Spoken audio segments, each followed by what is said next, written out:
Are some people just built different, where they're always motivated, always driven, and always seem to be disciplined? Is there something different about them? And if so, can we learn and acquire those skills as well? And a lot of people who are watching also message me asking how I stay motivated all the time. But the truth is, that's not always the case, where I have my fair share of days where I just feel like sleeping in, feel like overeating and eating a lot of junk food, and also just don't feel like studying at all. And though I enjoy taking a break from time to time, especially when I feel like I needed the break, I often end up feeling guilty, mainly because I feel like there's somebody out there who's putting in the extra hours. There's someone out there who's working harder. There's someone out there who's always motivated. So this gets me caught up in a dilemma where I'm not sure whether I should always try and go harder than last time and always try and push through the barrier, or whether I should learn to take it easy from time to time and just learn to relax. So that is exactly what I want to talk about in this video. But before that, if you are new to the channel and haven't hit that subscribe button yet, make sure you hit that subscribe button in order to become a part of the community.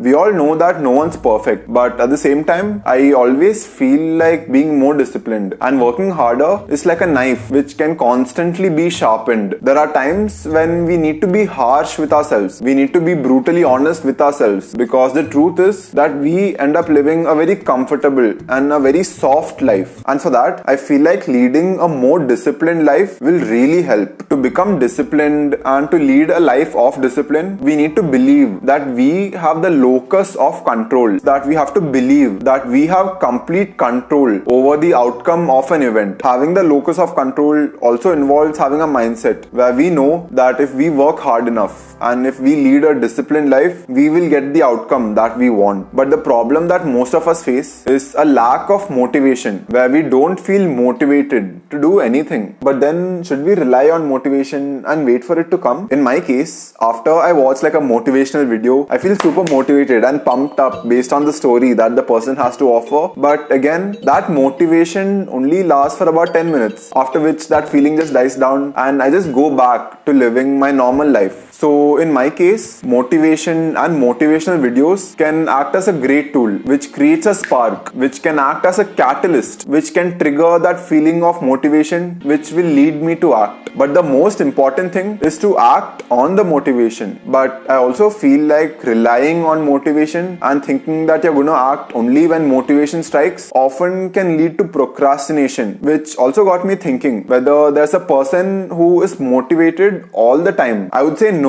And there's no person like that. And here's my reason why. So the thing about motivation is that motivation comes and goes, and you can only feel motivated when there have been periods in your life or in your time when you have gone through a phase of feeling unmotivated or feeling demotivated. Kind of like if you want to experience light, you also have to know how it feels like to live in the darkness. So if a person is motivated all the time, that is just going to feel normal to him. You get it? So in that case, a person can't be motivated all the time. But at the same time, can we develop a mindset which will help us be disciplined all the time? And to that, I feel like the answer is yes. A motivated person only acts when motivation strikes. But a disciplined person acts whether he feels like it or not. There will be days when you won't feel like going the extra mile. You won't feel like taking the extra step. But a disciplined person does it either ways. And over time, the person who is disciplined and who is putting the little extra effort every day, over time will compound, and over time the gap between the average person and the person who is disciplined and the person who does really well will just keep on increasing. A person who is disciplined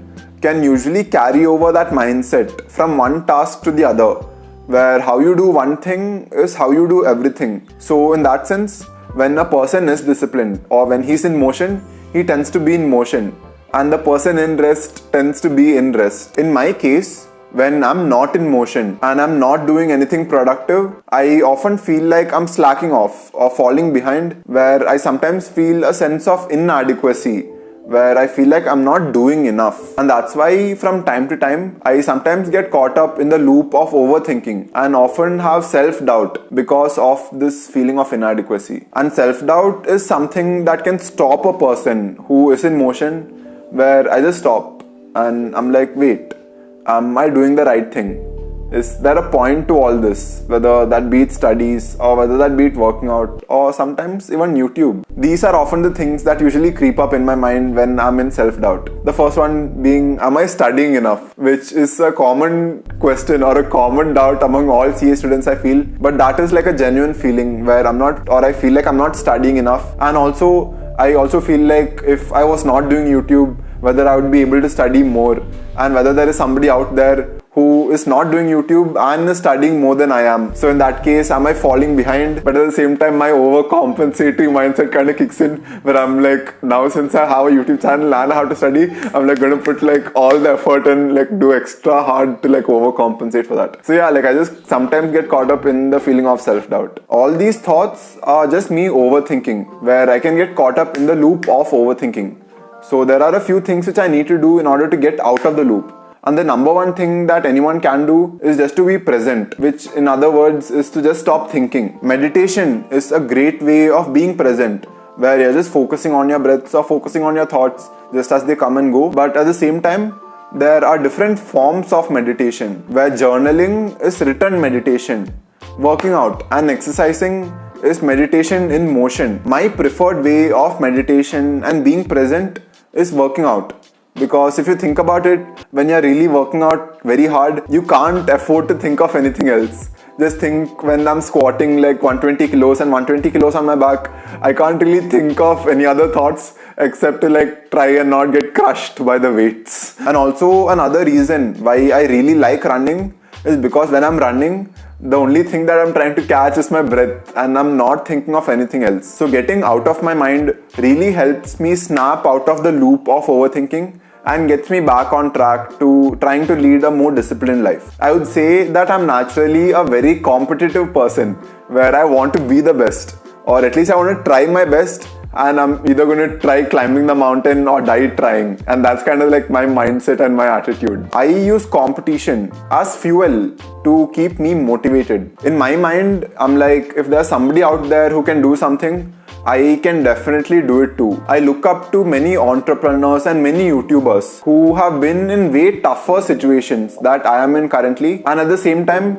managed to make the best out of the situation that they were in order to achieve success in their own fields. When I think of it like that, it honestly acts as a great motivator and also acts as a great reality check against which we can check our excuses. And I know that I'm playing like a one-sided game, where I'm competing with people who don't even know me and don't even know that I exist, but I'm just using whatever they did as fuel to motivate me. You know, in that sense, I will end up being in a better situation that I would have been if I was stagnant. So I'm just using competition in order to motivate me to become the better version of myself. But that mindset can be developed and can be shaped by the people that you hang out with. There is a saying where you are the product of the 5 people that you hang out with, and that is very true, because the people that you hang out with are whose stories that you hear, and those stories that you hear will cause you to think in a certain way, and your thoughts will lead to action, and your action determine that the people that you hang out with. And that's why generally in a group, successful people hang out together, and the people who are not that goal oriented and not that driven hang out together, where they just attract that same vibe. All that said and done, there are 2 sides to every story. I've often wondered whether there's a tipping point of too much perfectionism, too much discipline, and too much competition. And can sticking to a routine and sticking to your diet all the time make you feel miserable and make you feel not good about yourself? Is a question that I've been thinking about. I found this to happen to myself in the past, where every time that I used to go home, there obviously used to be way more food. There'd be a cabinet that is full of snacks. And I also go home for a very limited period of time, where everybody is in a family vacation mode, and we end up eating out a lot as well. And because I'm so used to sticking to my diet and sticking to my routine, anything that disturbs the diet or disturbs the routine used to put me off in a very negative manner. And even though I used to eat yummy food and used to enjoy the meal, at the same time, it always came with a guilt, and that feeling of guilt used to come from time to time, where I just felt bad about cheating on my diet and I just feel like I messed up. Even here, there have been many times in college and office where all my colleagues and all my friends go out to eat ice cream after a meal, And because I'm so used to sticking to my diet, I just like have a cup of water with me, or like I just watch them eat ice cream.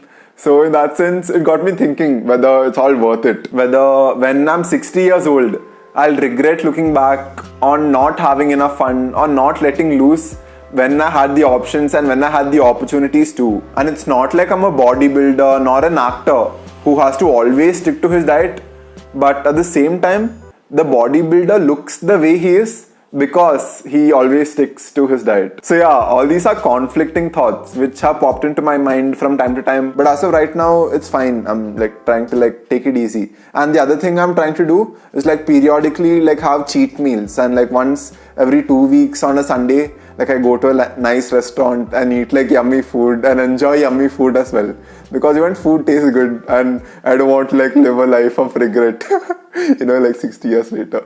So yeah, that's something I've been doing. And I feel like this is the other side of the story, where even I'm trying to find my balance and I'm slowly finding it, but at the same time there will obviously be times when I don't feel good, and that's just how it is. So yeah, do let me know how or which part of the story you relate to even more, and do let me know in the comment section down below, and I will see you guys in the next one. Bye. Oh, too much noise outside, dude. Bye.